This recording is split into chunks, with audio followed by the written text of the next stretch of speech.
walk in the hall, I see a picture of the Queen, and I spent a long sojourn in the Anglican Communion, and so I grew to look upon her as one of the fulfillments of grace in our present life. So I'm an Anglophile, as well as a Russophile, but never mind, I don't want to go into all that. Just before I came, there was an article in our newspaper, my local newspaper, about the visit of William and Catherine, talking about the reinstitution of Australian knighthood. I asked somebody at the airport, what do you think of that? So I'm gathering that the institution of knighthood is neither here nor there for most Australians, but they quoted an article by your Prime Minister, and I agree with the idea. Prime Minister Abbott wrote a book in 1995 called The Minimal Monarchy and Why It Still Works for Australia. And he said, in an age where little is built to last, a crown that can trace its lineage back 1,000 years and, next to the papacy, the oldest continuing institution in Western civilization, it is indeed an anachronism. But perhaps it's the kind of anachronism Australia needs to prevent the complete triumph of Kentucky Fried culture. So that was gratifying, because I myself am personally fighting Kentucky Fried culture. I don't appear to have done so well yet, but I have lost 20 pounds since November. And I thought, well, what's going to happen to me here? I'm going to go 12,000 or whatever it is, 8,000 or 9,000 miles from home, and nothing that I do to keep this weight decline going is going to be here. Then I come to find Father Serge, who, as it happens, there was a video that I saw in America by an Australian person, Joe Cross, with a fetching title of Fat, Sick, and Nearly Dead. And in it, it describes his journey from being an over 300-pounder to a very healthy fellow from fasting on juice. So anyway, I was into that. I didn't ever do a juice fast, but I drink these, where you put a pile of vegetables through a juicer and then drink it. That's what we've been doing. So I came across Father Serge, who also has been doing that. And I said, well, there's the answer. God's providence is complete in every detail. I'm provided with somebody who is a juice user, if not a faster, for his own health reasons. And as it happens, the knee surgeon who worked on your knee is also Mr. Cross, who happens to be the maker of this film's father. So there's that connection. There's another connection with Father Serge. His church that he grew up in was pastored by Father Rostislav Gahn, whose sons, I ran into one of his sons, had been Father Adrian Gahn in Washington, D.C., who had a couple of books that his father had, squared up books from the 19th century, one from the time of Tsar Nicholas, very, very interesting and lovely, including a lovely version of Tibia Boga the Today, where it's usually sung, we praise thee, O God, we acknowledge thee to be. We praise thee, O God, we acknowledge thee to be the Lord. That sort of setting, which is much more, well, wake up, hear this. So that's nice that it was in that squared up book. So I promptly harmonized it. I'm sorry. That, together with God providing for me and Nicholas and bringing us here and finding ourselves in the arms of the family of Father Alexander and Monteshka Natalia and their son Nicholas, who wrapped their arms around me. The first thing they did was, oh, you have to see some kangaroos. So they took me up to the top of the hill that overlooks everything. And on the way, well, there should be some here, there should be some here. No kangaroos. But we did get visitors, and we saw half a dozen of the things scampering amongst the cows and sheep as we came by on the train. So I don't know what happened to them all. I have nothing against them. I won't eat them. So anyway, I'm very happy to be here, and I'm glad for this chance to be with my brothers and sisters in the faith, and to know that through, I guess you want to call it the capillary action, there's a complete, within the body of Christ, there's a complete welcoming sense that everybody has, and I love that, and I share that with you, and I want to, anytime you're in the States, just phone up to make sure we're home and visit us in our home and at our parish, Holy Apostles Orthodox Church in Beltsville, Maryland, the home of the Beltsville white turkey, which adorns all of the Thanksgiving tables in America. That's its one claim to fame. Plus, we hope of eventually the home of Holy Apostles Orthodox Church. I'm in this position partly because of what Nicholas said regarding all of the English music that I have been doing, and also because His Eminence Metropolitan Malarian set me apart for everything, up to and including my ordination to the priesthood in April 1994. April 24th is also the date on which Father Seraphim Rose of blessed memory was ordained, and so I'm celebrating my 20th anniversary priesthood with you, which was a week ago Thursday or something. Also, this is the 20th anniversary of the glorification of St. John of Shanghai and San Francisco, and I was the one who was left home. It was right after my ordination. I was left home to serve the liturgy I was the only priest left. Everybody else went to San Francisco. I was left to serve the liturgy in the church, St. John the Baptist, beheading of St. John the Baptist, which was the only church on the continent founded by the Vicar John. So, does anybody know that story? Does everybody know that story? Nobody? He came there in 1949 from the island of Tuvalu to try to get Congress people to put a rider on a bill or something to allow his people to come to the States. So he barefooted his way through the capital and got that taken care of, and also managed to meet with the Russian community, and the first liturgy that he served with for them was on the celebration of the beheading of John the Baptist. And so he said, that will be the dedication of your community. And so in typical St. John fashion, somebody off to the side said, well, that must be his patron saint. And whispering to somebody else, but Father Vicar John from across the room said, no, my saint is St. John of Tobolsk. So he, heard everything. So he founded that parish, and I was more than happy to be left with as the only priest there to serve on that weekend when he was glorified. Also, in that early period, well, let's go back to the beginning of me. I'm grafted onto the Russian church. As you pointed out, I have no personal Russian background. But some things happened in the course of our life to bring me to the faith. But first, I grew up, I began life as a Baptist, an American Southern Baptist. I don't know if probably Baptist means as many things as there are places in the world to people, but of conservative Protestant denomination at that time at any rate. And so I began singing in that church choir when I was 7. And I started writing music for it when I was 16. And I'd also taken up piano, and I was a piano student, and I started conducting in church and school when I was 17 under the guidance of a very strong high school program that we had. American choral culture used to exist. It's evaporated in the generation since, but there used to be places where the high school choir would sing Handel's Dead in Today and things like that, where you don't see that sort of thing much anymore. Everything is turned into gospel choirs. Does everybody know? That's a great work, by the way. And other things of that nature behind them, Lord Nelson Mass and all of the other things that you look up to. In fact, there was a Bach festival every year where the choir did a Bach cantata every year. Where are you going to find that anyway? So it was a wonderful experience to be in that context. I also had a chance to play the first movement of the Bach Fifth Brandenburg with the local orchestra, and that was a rush.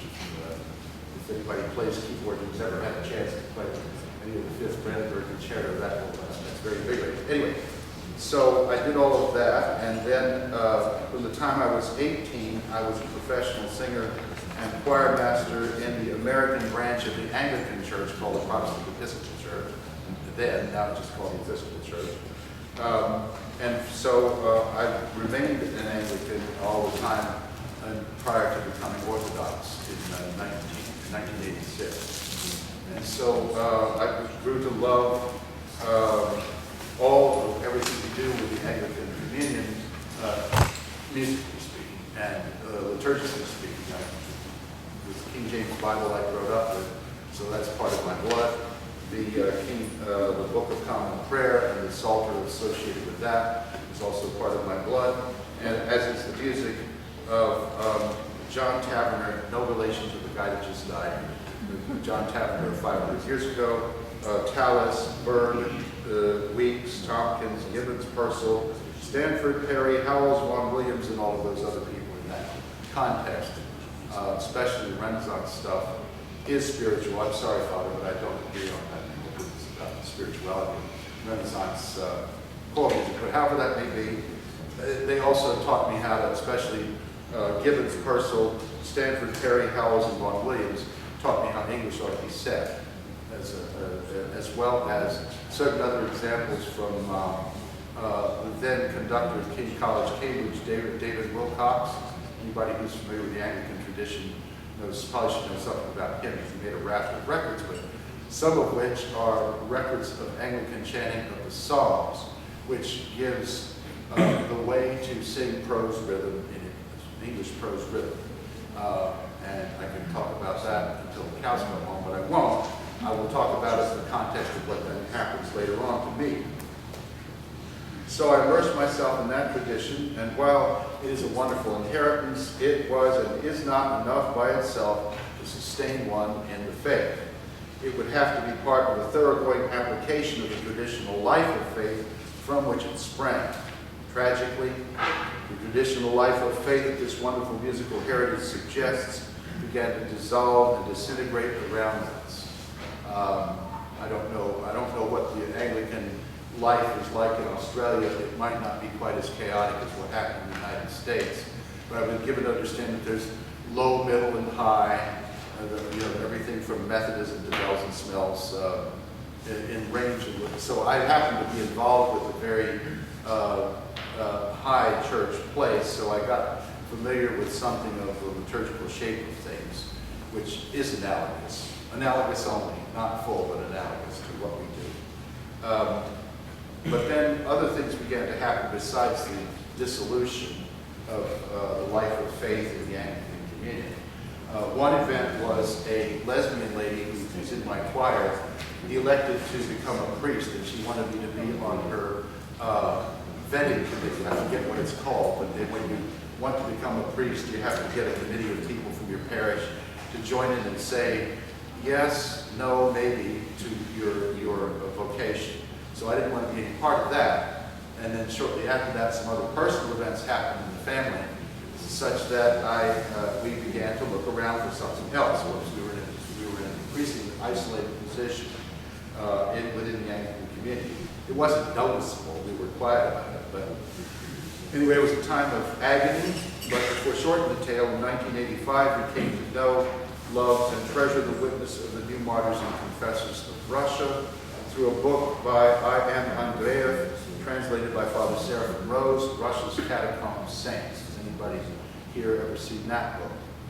Wonderful book about the lives of the new martyrs. But one of the things, many things in that book, but one of the things that remained with me and stuck with me was the author himself, prior to leaving Russia, went to Divyevo itself, and there was apparently a rule where you circumnavigated the monastery, after the end of which anything you prayed for, you would receive the answer and the fulfillment.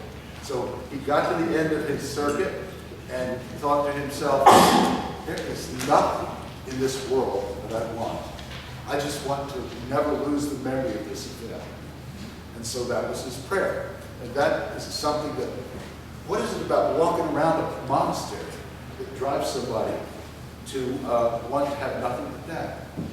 That was a faith that was nowhere that I was experiencing within the Anglican community or any place else in the United States.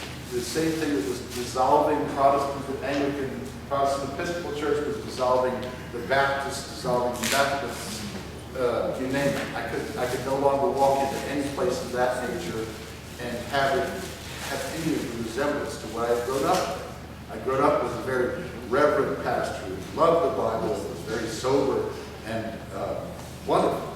But then that's gone. So that's gone altogether. So the only place, it turned out the only place I could find reverence turned out to be the Orthodox Church. Turned out to be as drawn by this book into St. John the Baptist Russian Orthodox Church in Washington, D.C., which was, as I said, founded by St. John of Shanghai. Deborah, our son Christopher, and myself were baptized there on August 24th, 1986, right in between Transfiguration and Remission. Our first communion was Remission. And so in the weeks before the baptism, Father Victor had decided, coincidentally, no such thing, but coincidentally he had decided that he wanted to begin English services, starting with just the liturgy at, cockcrow time, 8 o'clock in the morning on Sunday. And so he wanted people to, so he threw us into the pot to be part of that choir. As soon as I became baptized, he trusted me with the leadership of it. So I became the director of the choir for the English services. And began grabbing up everything I could. The 1909 Report, the Sputnik Psalomshchika, all of the stuff from that great publication by the Russian Church prior to the Revolution of the square number material, as well as the Petersburg collection published by Jordanville, or printed by Jordanville. I don't know if, probably everybody knows the book if I showed it to you. It would have a lot of Smirnov and Smolensk material in it, variously useful. Some of it's great, but some of it, it's a little bit, whatever. Anybody has different opinions. The other thing I want to say, by the way, is here we are. We had pole 1, pole 2, and here's pole 3. So in this Russian world that we're representing at this conference, there are 3 poles, but they're not antipodes, they're not opposite, they're just different aspects of the thing, and that's only 3. There's the Petersburg School, which is not represented here today, except perhaps indirectly. All of the other things. I heard that Georgi and Father Serge going on at length about ancient music and studies that are happening and coming up like mushrooms all over Russia. So I want to know more about that at some time. So anyway, I became the director of this, and the other thing that happened shortly after that was the institution by the organization within ROCO called the Russian Orthodox Church Musicians, ROCO, which has that symbol. Where's the sheet? There's, that blue sheet that was over. Anyway, right on that, you have that little picture there. That's from them, or originally, is what they use. Yeah, this little guy right here. All of their stuff had this on it, and so that all of their activities and everything. I think the first one was in '87, and I was there at Glencoe, New York. So it was a precursor to a wave of all of the activities that happened in that regard. So I was at the first one, and at the second one, the third one, in which case I was like a hungry chick. Pour it on, give me more, I want it all. And Peter Fakula, I don't know if he's the conductor at Keynote in New York, and Nick Shidlovsky, who has a piece of music here, that was just a little slow were the directors of it. And so I said, it was a matter of weeping for the riches that were, it's like having too much ice cream or something like that, out of sight. So I loved it, and I began to take things that I learned there, I began to use them directly. Eventually we moved from having just the liturgies to having Vespers, and then we talked about Victor to let us have vigils all together. So we began our vigil at 4, didn't let the grass grow, got done by 6:15, and get out of the way of the Slavonic and so forth. So we went on like that for a long time, and then eventually we founded, while we were still at St. John's, we founded something called the St. Romanus the Melodic Society as a place to house the labors that we were doing. So I think there's a couple of things from that in the book.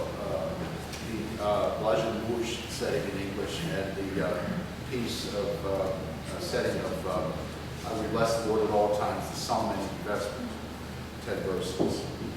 So you know about it, or he knows about it, put it in there, so thank you. So the St. Romanus the Melodic Society was founded expressly to bring to bear the intercessions of that great composer and poet. So we are happy to have him under the understanding, as it were. We had a lovely icon commission, which is on our site, by Victor Kazanin of blessed memory, which adorns our website and is in our prayer room at home. In 1998, the Rockham Conference was held in Washington and was devoted to Russian Orthodox Church chant in the English language. And so I was there, obviously, and I was instrumental. So we introduced our first version of our Vespers book, which has all of the stihira for Saturday night, for Sunday, and all of the various possible endings for Vespers with a number of settings of Svetitiki and also Boris and all the other things. Unfortunately, I didn't grow up Russian Orthodox-wise in a place where they sing Dino Pushchayasha all the time, so there's nothing in there for that. But I might rectify that one of these years, I don't know. But in any case, so we founded, pages stuck together, excuse me. So that conference took place under the blessing of then Archbishop Boris, who was also the head of the Music Commission well prior to his becoming Metropolitan. This was the first, this Vespers book was the first in a collection still in progress, which we call a Church Singer's Companion, named after the Sputnik, which is, as you probably all know, 1911 Square collection under the blessing of the new Hieromartyr Archbishop Rossini of Novgorod, which book is probably in every Russian library, I hope. If it's not, you should get it. The one I have has an English intro, as well as a Russian intro, which may be of help or not, I don't know, depending on how Russian you are. So we're hoping to continue with that collection, and we published a number of volumes in the collection, including the second edition of the Vespers book, a Pascha volume, a Panikhida volume, a volume of songs to the Mother of God, and then when it became apparent that volumes weren't going to make it anymore because everything was online, we took everything and put it online. So that's been there. When the Eastern American Diocese formed a music commission, of which I was a part, or I still am a part. It's kind of everybody's too busy. So, but they have a music commission, and on their Eastern American Diocese website is all of our the bulk of our music, and on the St. Lamont's website is all of that, plus some other things that whenever Nick gets around to feeding them on. By the way, Nicholas Bowman is here with me. He's the choir director at our church. As he put it, he's the first non-Johnson to direct the choir at Holy Apostles. When I was the director of the choir at St. John's, when it was English choir, and then when I became too clergified to continue, my wife took it over as choir director. But that was an interesting time. I would conduct the English liturgy as a deacon, and then go down and serve the Slavonic liturgy. And that was real work. The only more real work than that was serving the services of the dead on Saturday during Lent, where you do the whole psalm things. So they let me do the psalm in English, thank heaven. But then you'd have the commemoration books, which were yellowed, fading, disintegrating in lovely cursive script, barely readable. But I managed to struggle through and do it. It was actually, after a few years of doing that, really gratifying. Because in that crew of people that were there were always a bunch of old people there. Within that crew were children of new martyrs who go. Eventually their relatives were on the wall. New martyr Macarius, I don't remember where he was from, but his son was there sitting next to me. He always weep whenever I would serve. It's wonderful to be with these people. And also the daughter of another new martyr, Martyr George, who was, anyway, so it's wonderful to have these people, to be with these people. That's the thing that, when you say, okay, here's the new martyrs and confessors of Russia, they bring me in, where are they? Oh, that's my dad. It's another thing to encounter people who've been through it. Our culminating, okay, so I talked about that. We have all of the Vespers music for Saturday night. Just the Sunday material, and all of the we have also all the Mass material, which has the hymn, 8 tones and 2 forms of the Katavasi, the Mother of God. That one, and the Greek chant is Lesser's Nominee, and also a number of other things. I'm hoping to get there's just one version of the Great Doxology. I'm hoping to get a second version on pretty soon, which is more or less just nominee, but I really write for the English. We started to have a discussion about this the other day. One of the things that attracts me to Russian chant, even now, well, especially now, is the fact of its flexibility. The small key of forms, and the lesser nominee forms are expandable and contractible. You don't have to have an extra, so they're extremely useful for studying English. They're extremely useful for adapting to the rhythm of whatever language you want to plug into them. And so that'll bring me to, I'll talk more about that in a minute. Eventually we founded the English-speaking parish in the northern suburb of Washington, D.C., Beltsville, dedicated to the Holy Apostles. I especially rejoice that on December 3rd, 2011, we founded the church in 2001, by the way, right before 9/11, so it's sort of an event there. But in 2011, Metropolitan Valerian ordained my son. So my son, father, I won't say that.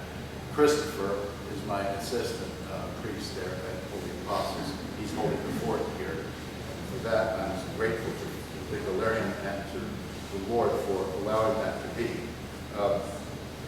And so that's why Nicholas and I can come here. Because while he was the first non-Johnson, there's another Johnson comes back in that's conducting the choir this weekend, so that he can be here with us. So Montish could have a whole fort there, and that too. Our parish. We founded it in 2001 with the blessing of then Bishop Gabriel, now Archbishop of Montreal, himself of a long-standing Russian, Australian family in Chimodakov, right? So his nephew, Father Sergei, is also in New Jersey. Is that right? Seraphim. And then Rodica Gabriel is in Canada now. He was Australian. He is Australian. We serve all the services we can, given that both of us have full-time jobs. I work as a computer programmer for the past 30 years for a healthcare concern. So that's my 9 to 5. And Father Christopher works for a government contractor. Happily and rare for these days, neither of us suffer from long commutes. So I'm a mile from work, 4 miles from church, so anything can happen on a fairly quick basis. So the definition, it's sad that any situation where the definition of Orthodox is you have to have a good set of tires. And so many people drive. Our geography is absurd. Is anybody familiar with American geography? Okay, well, there's the Chesapeake Bay. We're on the left of it, the west of it, over here close to Washington. We also have people that drive across the bay from the eastern shore to get to our church, which is a fair distance. So we have that. Our geography is absurd, like most churches, parishes are. Sorry I can't make that because they cut off the Bay Bridge today. We have we serve all the weekends in the Great Days, many services associated with Great Fast and Pascha to the Pentecost period. We have 15 to 20 people regularly on Saturday evenings, which isn't too bad, and 40 to 50 on Sunday mornings. So we're doing all right. We're kind of jammed in, as Steve can tell you. It's mighty cozy. But we're happy to be there, and it is a friendly and familial community with American converts, including very late in his life, my father-in-law, John Garvey, who was at one time famous in the American balalaika orchestra circles, having founded the University of Illinois Narodny Orchestra, which balalaikas, domas, violins, a lot. It's a lovely group. He had also been the founder of the jazz band program at the University of Illinois, which led him to Russia, which led him to the balalaika music. And before that, he'd been the violist in the Walden String Quartet at the University of Illinois. So he was a busy guy and did musically. And he was also a major scoffer of the faith. But toward the end of his life, it was an event, something not unlike what happened to St. Paul, where he got struck, as it were, and became Orthodox in the last 5 years of his life. And thanks to family growth, we have cradle Orthodox Americans now, with the babies being born, including my grandson, Daniel. Probably I'll try to get some pictures of I am a super proud grandfather now. If you're not a grandparent yet, there's a chance you will be. Thank the Lord, because there's nothing like being a grandparent. You know, you get to do all the loving and none of the cleaning up.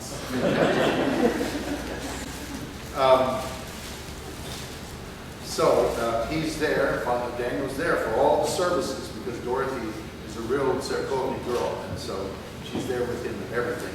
So he's taking in everything a calling person can. So rejoicing in that possibility. It's a lovely new world to have all of these kids. And so one day, I mentioned him already, but he was with us for a couple of months. Father Stephen, he's a parishioner here, and one of the stalwarts and pillars here, was something like that for us as well. He was there all the time. I need to thank God for the Australian Defense Department sending him to the American Defense Installation so he could be with us, so we could get to know him. And so we are a parish family. We love and support each other in the spiritual struggle. And we have Russians too, 2 young Russian women. One is the treasurer and one's the head sister. So the one thing I love about having the Russians there, they're a tremendous example for everybody else. It's church. Both feet, jump in, take it, do the job. And so, and some Americans are needing to follow suit with that too. This is not to say that we don't have our ups and downs. I made my firm support for unification known unqualifiedly, and we lost 15 people. But through God's help, we have grown past that loss, and then some, including those who, without the unification, might not have come to us, because you may have heard about some of the chaos in the Orthodox Church in America. And so we have been the beneficiaries of some of that. Some people can't figure out what's going on there, so they come to us. And so they've gotten used to the old calendar and everything else. It's a finger snapper. The only problem everybody has with calendars is Christmas. I mean, everything else, who cares what, don't misunderstand me, but who cares what St. George's Day is for your life, unless you have to have your favorite saint. Who cares about anything else? But Christmas is where the road meets the road. These people have all gotten used to it. So that's a wonderful thing. We've got some OCA refugees. I hate to say it that way, but it's true. And in 2009, the Catholic teaching order, the Christian Brothers in Schools, donated to us, listen carefully, gave to us a church building. Why did they do that? Well, there's a bunch of reasons. I mean, there's one real reason. We had divine help. I mean, that's all it was.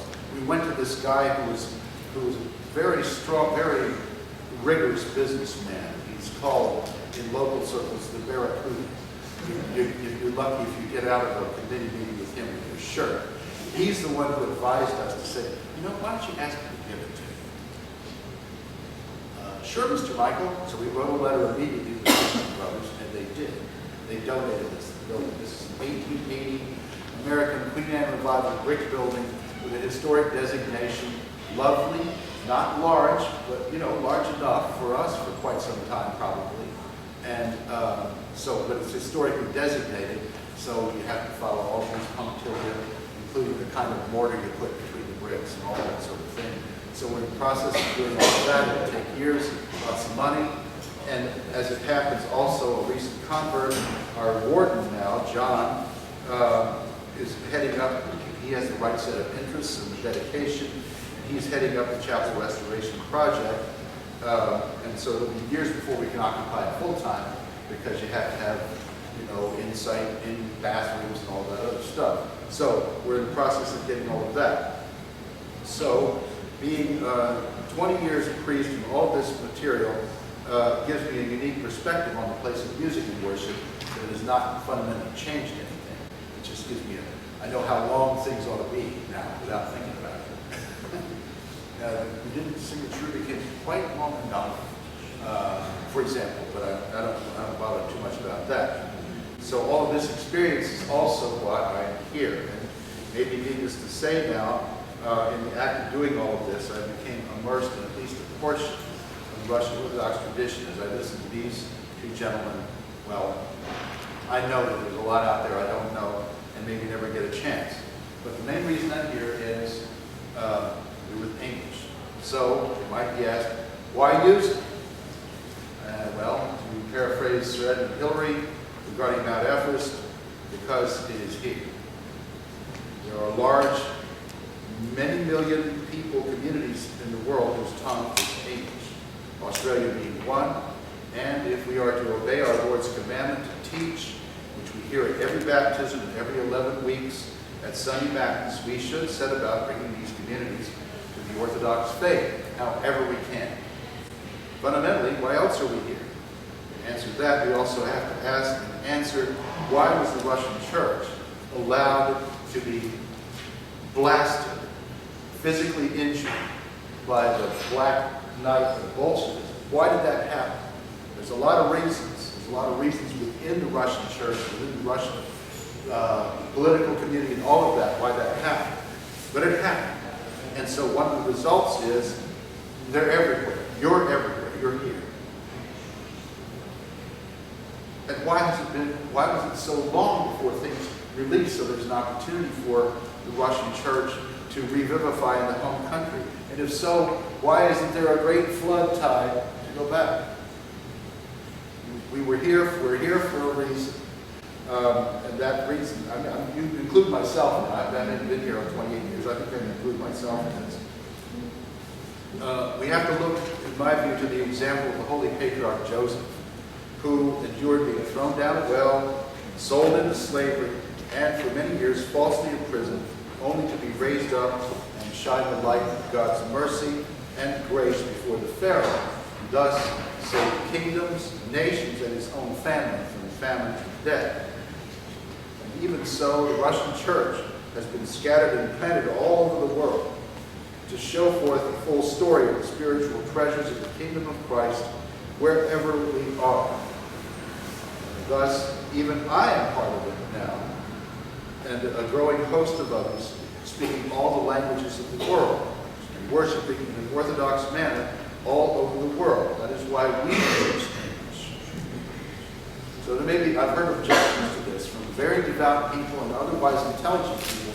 I could never understand this argument, and it has to be dismissed, is one can curse in English, and one should not worship in a language which can be used to express lewdness or blasphemy.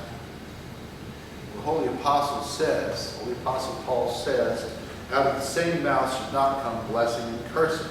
It is pernicious fallacy to imagine that we are not using the same mouth for the street we use in church. Whoever uses the Lord's name in vain or uses foul expressions in one language does himself spiritual damage that cannot be undone by trying to pray in another pure and unsullied language. I, an English speaker, and to be of one mind, one heart, and one mouth, just like everybody else. Our duty is to naturalize any language we need to use in worship. We are to take it, we are to co-opt it, we are to kidnap it, we are to naturalize it, we are to sanctify it.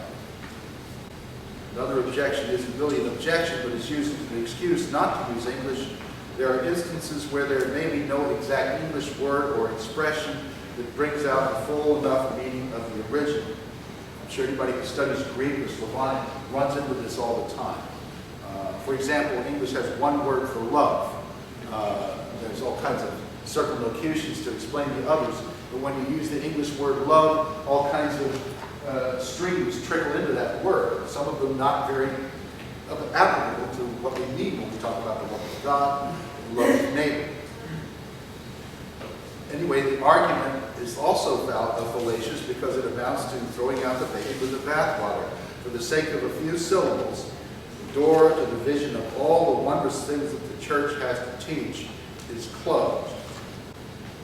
People have come to our parish, holy apostles, never having heard a word of English in worship, and are amazed, not to say knocked out, by hearing the faith clearly expressed to them for the first time. These are people who might have grown up in the church but never learned Slavonic. And so, the clearest example of the difference that I'm aware of is Slavovishi Bogu sounds to somebody who doesn't speak Slavonic like glory to God in the cherry tree or something of that nature. So there's problems regardless. But so they come to our church and they hear it expressed for the first time. There's one such elderly lady who lost immediate family members in the Bolshevik horror and lived her early life tossed from pillar to post prior to settlement in the United States. She was in a retirement community close to us and began attending because of convenience. We sat her in the choir, and she followed along practically all the services as long as she could, weeping at the revelations. Last year, we were able to see to her tonsure by the Vicar General of the former Diocese, and we buried her as Nun Taisia. May her memory be eternal. Another person who was a longtime member of St. John's and has never come to Holy Apostles, but whose English choir continues to use our music recently, wrote us in support of our work. I quote it because it brings up another issue which also may be stated as a question: what happens to our legacy? What happens to the Russian tradition? This letter is from this old friend of ours, Marina Markin, who was the sister of the choir director when we first showed up at St. John's, and a choir singer from childhood, and on 3 continents, learning. By the way, that's another thing I've noticed. Every Russian person I've ever run into is from an heritage or themselves, speaks at least 3 languages: Russian, wherever they stopped on the way, and English. In this case of this lady, she spoke Russian, Serbian, wherever their first sojourn was, German when they moved to Munich, Spanish when they moved to Argentina, and finally English. So they have 5 languages in their pocket. That's a wonderful legacy in itself. The fact that these people could talk about Orthodoxy in that many languages is like a Pentecostal thing. That's another possible interpretation of why the Russian church is scattered all over the place. It's like the tongues of fire. It's really what it is in my case. We walked into this place like this. Where are we? What's going on? Coming from the Anglican community, this was a strange thing. Behind the candlestand was a lady who we found out, she was a Serbian lady, who we found out had been educated at Cambridge.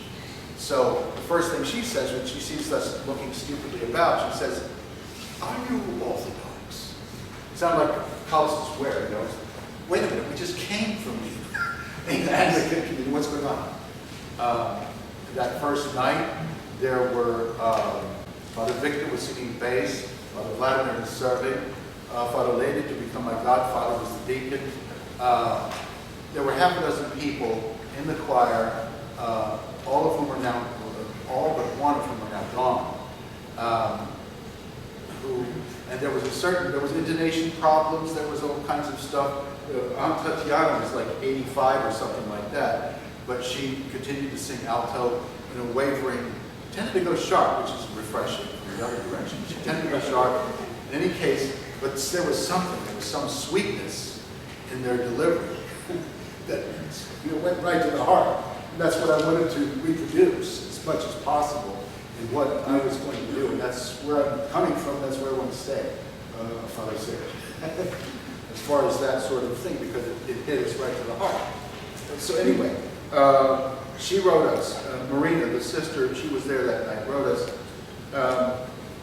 "I'd like to thank you for your great job of putting together the Russian Orthodox melodies with the English translations of prayers. When the choir sings different glossy in English, I listen to the proper melody, and it sounds so familiar, so Russian, especially so Orthodox. My heart is filled with joy, and you are the person who made it possible. Thank you 1,000 times and be blessed." Also, Vladika George has a review on the St. Milan's website. "The publishers of the Church Singers Companion have made a tremendous contribution to the preservation of the choral tradition of the Russian Church abroad, and I believe that our parish choristers will truly value this marvelous publication." So that answers only part of the question, however. It sounds like it, but it's not it.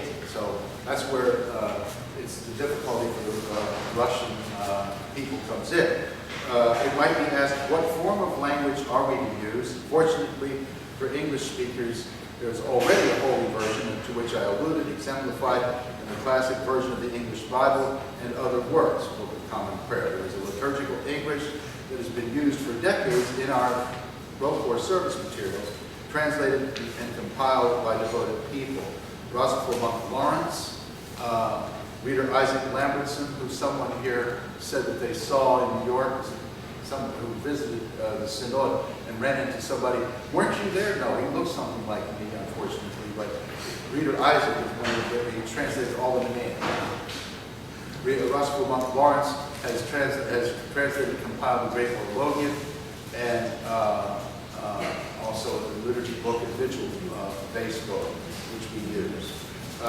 David James, who had, together with, under the blessing of the Vicar Jerome, the Leon, has created another Psalter directly after the manner of the Russian Psalter, with all the preparatory prayers and the internal prayers. You know what I'm talking about, you know, affirmation, creed, and all those wonderful things.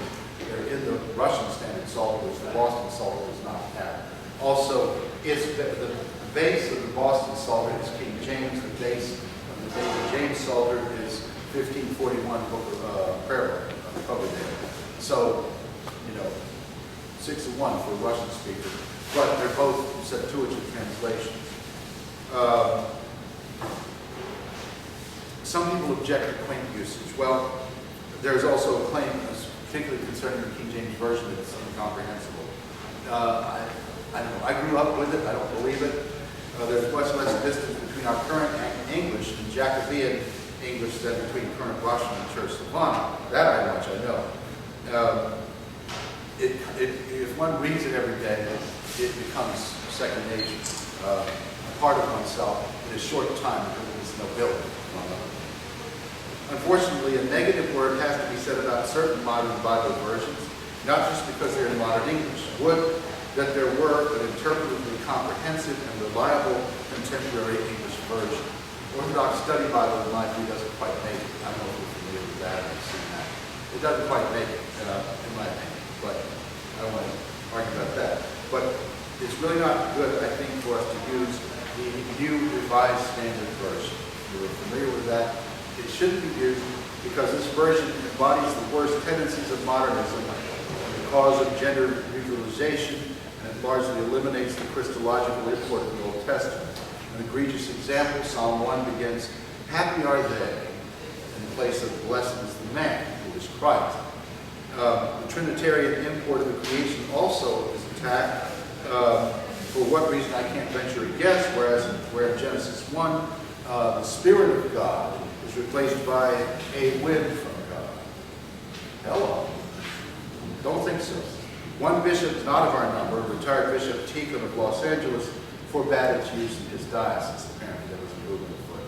And unfortunately, Jordanville sold it for a while, not realizing what they had. So, no. The NRSV is a past updated and gone on someplace else version. The original Revised Standard Version of 1946, 52, 72 is not problematic as much. It's a straight, it's got its problems. One of the problems with the creating of this artificiality, RSV continues to use the thee and thou in divine address, but not between people. So it creates this artificiality of the second person singular, which, well, Russians know about it. You got second person singular in the language. It's disappeared from English. If I went up and said, how art thou? It would say, you're an idiot. We can't use that in common conversation, but the King James Version carries it all the way through. But so they use thee and thou in divine address to create an artificial lifting up, which does not reflect the actual language. So anyway, it's okay. I mean, it's better than NRSV. NRSV, eschew, pardon, peace, forget about it, in my opinion. So the use of English is will work. You have to find out what version to use, what level to use, what text to use, and it has to be done somewhat carefully. I don't particularly care for OCA versions of the texts, which unfortunately I love the music of that setting of Pastor Sekiro, but the English version of it is OCA, and it's not, the whole your businesses. I imagine, anyway, it'll all be settled out one of these days, but in the meantime, but I love that setting, the musical setting. It's got the big chunks of extra melody in it for the fifth tone that he was referring to yesterday. So, We come now to how to use English. I begin with a quote from our website on how hymns were sung once under the direction of St. John Kronstadt. I shall never forget, recalls one observer, how once the hymns of praise were being sung, Mr. Hero, Father John had by that time almost finished vesting, so as to celebrate the divine liturgy. Only the Pholonian was not on him. Quickly, in swift movement, more running than walking, he came out of the altar to the choir, joined the singers, and began to sing together with them. He sang animatedly, with deep faith, himself acting as choir master. Again, stressing individual words and slowing the tempo where that was required by the logical meaning of what was being sung. Experienced singers instinctively guessed his tempo and rhythm and followed him with no small skill and animation. The singing, not very harmonious at first, quickly became melodious, strong, sonorous, mighty, animated, flowing over the whole church, wholly filling the hearts of those who were praying. It was touching to look at the singers at that moment. It was as if some holy early Christian family, with its father at the head, were singing its victorious, holy, and great hymns. This is from a spiritual portrait of St. John Kronstadt by Bishop Alexander Millan of Blessed Memory. Quote, experienced singers instinctively guess this tempo and rhythm. What rhythm, brothers and sisters, is that? I don't recall seeing much in the way of metrical or musical rhythmic indications in much of our chant, as George pointed out. We must be therefore talking about the rhythm of the language itself. I have to record an untoward tendency in the performance of much of our unmetered music. One encounters either a rat-tat-tat machine gun-like delivery or otherwise an excessively slow and languid delivery. Neither of these methods bears any likeness to what is described in St. John Kronstadt's directive. So here, brothers and sisters, is where the rubber meets the road. If we are to apply the principle expressed in the delivery of Slavonic hymnody talked about above, we have to apply the same principle to the delivery of English hymnody. And that primary principle is the words take precedence over the music and not otherwise. The result of its application of that principle is a third entity. Combination of words and music where the music makes the clear words go straight to the heart of those singing them and those hearing them. That is a meaning stream, a stream of meaning. There's no word for it. Maybe there is, I don't know what it is. But there's another thing that comes to be. If you sing the words, articulate them clearly over with the music as the support and glue. That's what we have to do. It's a lot of work, especially if you're not thinking about it, or not, who thinks about how they talk in either tongue? You just talk. And kids learn, they don't think about it, they pick it up and they talk. So it's a pain in the neck to undo the way you talk and think about it. But it's worth the trouble. There was an Anglican publication where he was suggesting congregations, back 150 years ago, where he was suggesting congregational practices for the singing of new hymns. And he said, the people, if they be desirous of having a musical part in the service, should not be content to offer to God that which has cost them no trouble. I love that. Saying. So that's our situation, that's our job. But we're here doing that. That's why we're here. We're here to work. Also have fun, learn new things, network with people we haven't seen in a while, all of that. But in the trenches, as it were, in our preparation for our Saturday services and our Sunday services, if we're going to use English, we have to do this work.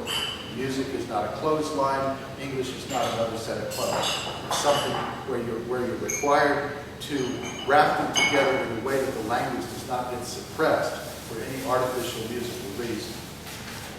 The beauty of it is, in my view anyway, a new music comes out of that, a music nuanced by the language.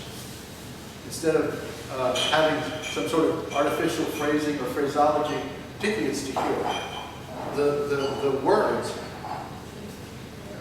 force all of the nuance. I don't want to use the word force, but they suggest all of the nuance as you're going through the words. Okay, so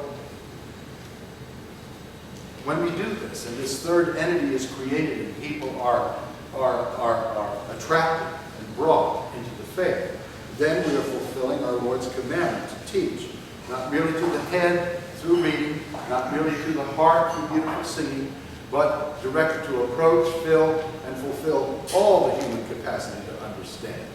You've all heard about the left brain, right brain aspect of our mental makeup. And as with everything else in Orthodox worship, icons, incense, lighting, and so on, not only one or two senses, but all of our senses are to be bathed in the light of Orthodox teaching. So that's why you do it, that's why you do work. That's why I do the work. That's why I've been doing work for 28 years. To get it out so that people can, to make sure that the choir knows how to sing. It took me initially about a month to get this going, to where people would naturally sing to the rhythm of their speech. It doesn't make, I can't explain it except for to sing it. So I may co-opt the group for a minute to maybe sing my piece or something, just a little bit of it.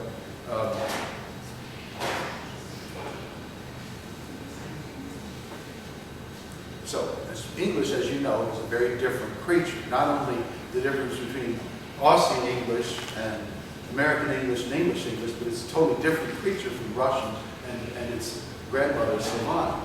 You know, the vowels are in a different place. The consonants are in a different place. The consonants are more front-loaded in Slavonic, is my experience anyway. The consonants in English, being a Germanic descendant, go all over the mouth. Middle palate, back palate, everything else. And the vowels, the Russian vowels, the Slavonic vowels are pure. In English, not so, as we all know. How do you say the word O-U-R here?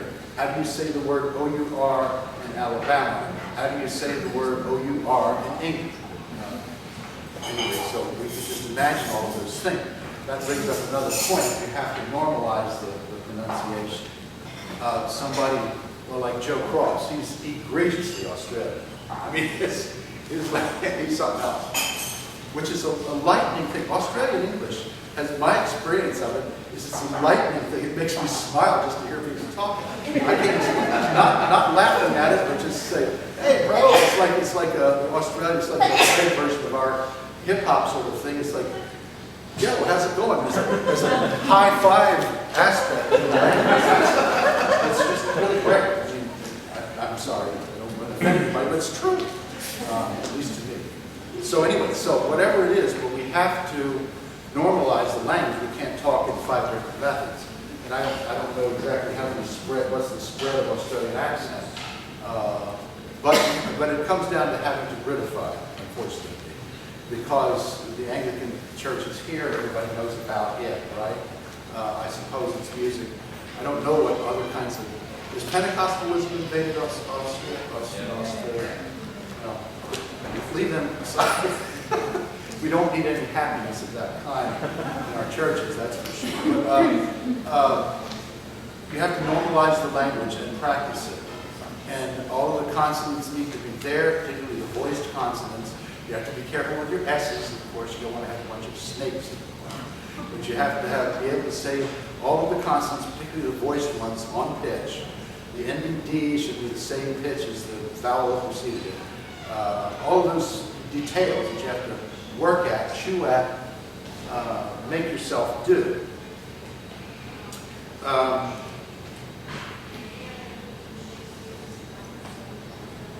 So everything on that page. Anyway, the introduction to the Vespers book, which he's looking at, I think, or was looking at, Yeah, we're looking at. goes into this whole subject at egregious length, which I invite you to do, not here in front of everybody, but I invite you to do it. It's online. It's also at stmanis.org. stmanis.org has all of that. There's the book itself. There's the animal itself if you want to look at it, talk about it. The one thing I didn't forget to mention. There is this third entity that emerges when we combine the divine teaching with these long-churched melodies. Hearts are touched, people are converted, souls are saved, as that's Father Serge pointed out, that's why we're here. Anything else that we do, if it doesn't result in our own salvation and the salvation of those around us, there's something missing in what we're doing. That's why we're here. That is why any Orthodox Christian is anywhere to carry the light of Christ, to enlighten all the nations, to baptize them in the name of the Father, and of the Son, and of the Holy Ghost, teaching them to observe all things that we have been commanded to do. The Lord gives us the promise at the same time of His eternal presence, which encompasses the USA, where I'm from, and Australia, where we now are, and everywhere, forever, until the end of everything. As blessed we remember Metropolitan Morris was one to say, everything is a gift from God. So I cherish the gift given to me to be sent here to be with you. I really do, because I meet each one of you and come to know you. And though we will only be physically together now for a short time, please know that as long as I'm able, when I open the Antimans, I know that I'm open to His promised presence that you will share with me when I open it and when you open it. At the same time, the presence which is above all and within all time and place and language and within us, you and me, God be praised. Christ is risen. That's more than all I have to say. Anything else? If there's any specific question about anything or anything, please.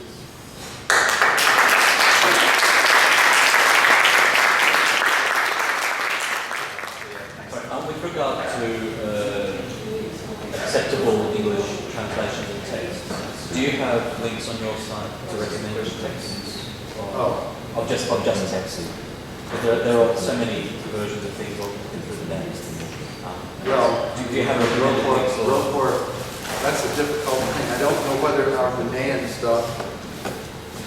You mean service materials? Service materials. Yeah, there's the Ghanaian.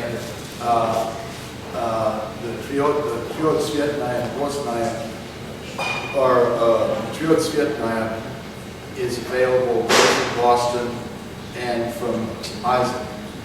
And that has all the material from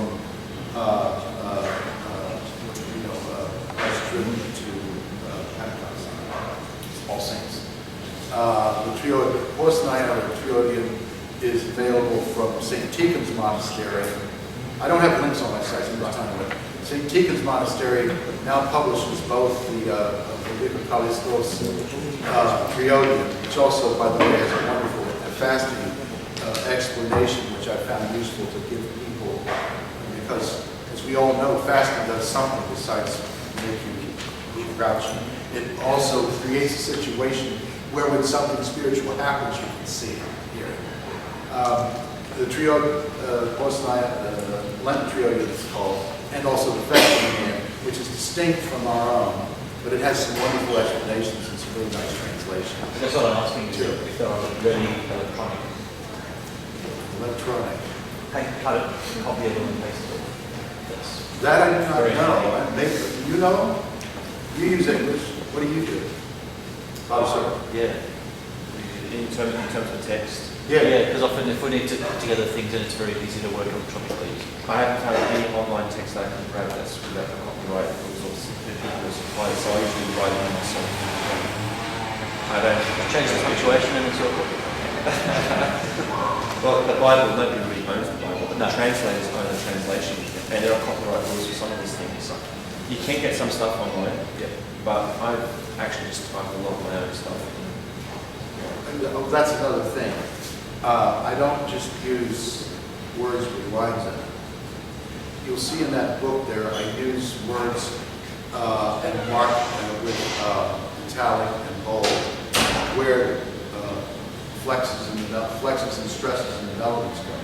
So that's where another tire meets the pavement is, what's your tune? Lord, I have cried unto thee, hearken unto me, hearken unto me, O Lord. Or, Lord, I have cried unto thee, hearken unto me, O Lord. I don't personally care.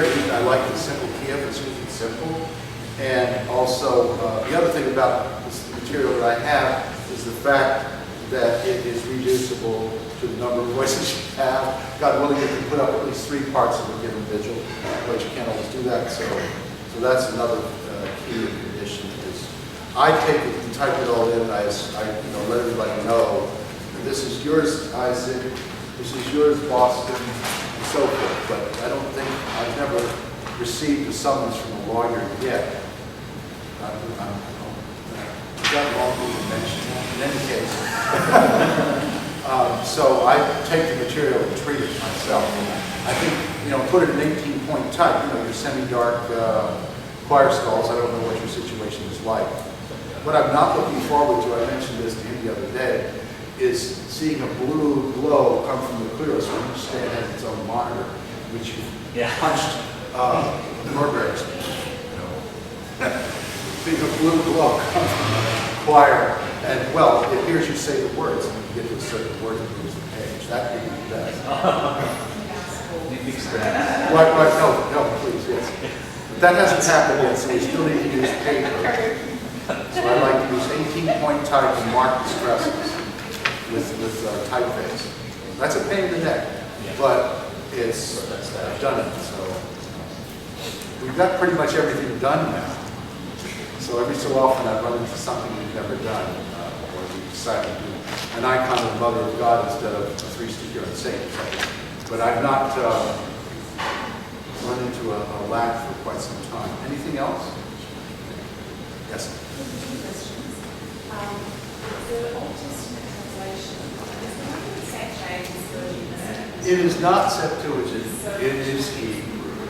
There is also the Lancelot Brenton version, which is the one that's sprinkled throughout Isaac's Menhir, which is a Baxter from 1842.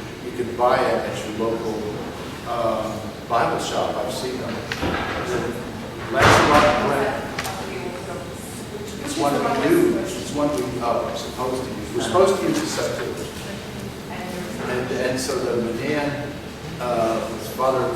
Reader Isaac's Menhir, has all of the readings in the Septuagint translation of Lancelot Brenton, written in 1842. Also, the Father Barnes's Lenten lectionary uses that same translation.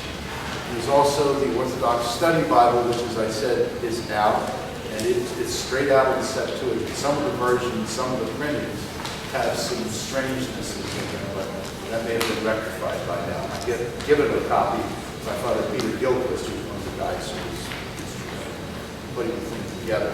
But so we're supposed to use the Septuagint. So there. And the other question is, what's the best way to say encourage your parish to use English? What we did at first at Singapore, we had the crack it on literature, which didn't bother anybody that didn't want to know about it. We were cleared out before the old ladies came in to light their candles, so there was no problem of what are these people doing, none of that. The other thing that we did, we had early or different times. And we also did services that wasn't part of the Russian tradition. There's a Confederate Army saying by Nathan Bedford Forrest, hit them where they aim. And so what that means is you put something where nothing is happening besides. You're not athwart anybody's. The problem with that, of course, is you get what you have done, and you don't get it unless you bring your bonus and read them. If you can ever get them. The first time we did an actual 50-50 service at St. John's was the meeting of the Lord. Meeting of the Lord. That service. It's actually 50-50 English and Slavonic, and there were letters to the Metropolitan. So, you do what you do. Do what you can do and try to, you don't, like I was saying in the context of what we talked about yesterday, you don't want to blow the prayer life of the place apart. If you do that, you've not accomplished anything. So it's difficult. So you have to find times when you can do things that aren't bothering anybody else. And or pray like mad and found a mission. You get closer. No way. But, There's problems with that too. People say, wait a minute, we had 60 people, now we have 40. What happened to the other 20? Is that? No. There's going to be some division involved. We experienced that. It's just, I don't know. But there's also the future of your kids. What are they going to do? If a kid, especially a young man, marries a non-Orthodox girl, that's the last we've seen of it, unless she decides of her own free will. Right. That's been my experience.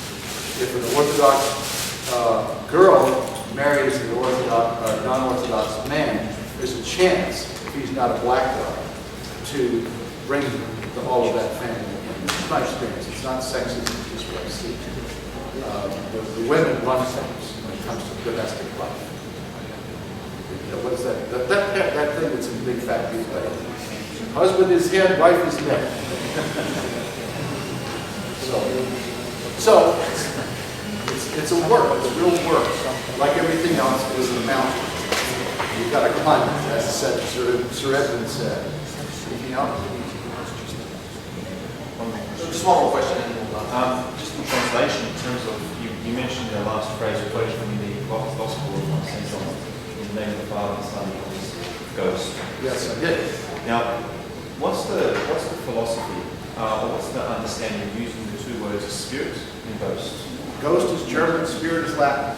Why? Okay. Why do we eschew ghost? Well, there's two translations, and sometimes you can see in like places like Essex in the UK, in the Orthodox St. John the Baptist Monastery, they end up using both translations. Yeah. And I think it's well, confusing. KJV uses both, not indeterminately. Like when the Lord walks through them on water, just when the Lord walks through them on water, they say they thought they'd see the Spirit. I don't think that the Jacobeans didn't have the same idea about, ghosts. They didn't have that idea so much. So they use it indifferently, and more often than not, they'll use Holy Ghost in connection to the third person of the Trinity. Except for where Christ says, when Thomas hasn't shown up yet, receiving the Holy Spirit. It's a matter of perfect indifference as far as I'm concerned. But it doesn't, they don't mean something different. Yeah. It's just because of, what we think about ghosts as spooks, like in the Wizard of Oz. Yeah. I do believe in spooks, I do believe in Well, that's one of the problems. I think that sometimes because of its vernacular that we used to, as a common English language, when we use the word ghost, people, all these strange assumptions happen because they're not educated in that language. But that's one of the tricks we've got in English. if you say Holy Ghost, everybody knows what you're talking about. Yeah. I've not run into anybody who wouldn't know what you meant. They might think you're quaint. Yeah. Except when the 5-year-old says, Mummy, he's got a ghost. Anyway, yes. Explain it, Mom. The whole idea of the numinous is something that we have to deal with in any case. You all of a sudden, you're at a place and all of a sudden something's wrong. It might not be a spiritual influence, it might just be your own imagination or something like that. But that sense of the numinous, of the otherness of the spiritual realm, has its real spiritual nature and its nature that's associated with elves and leprechauns. So you have to figure out the difference and avoid one here. Big thank you again, Father George, for coming.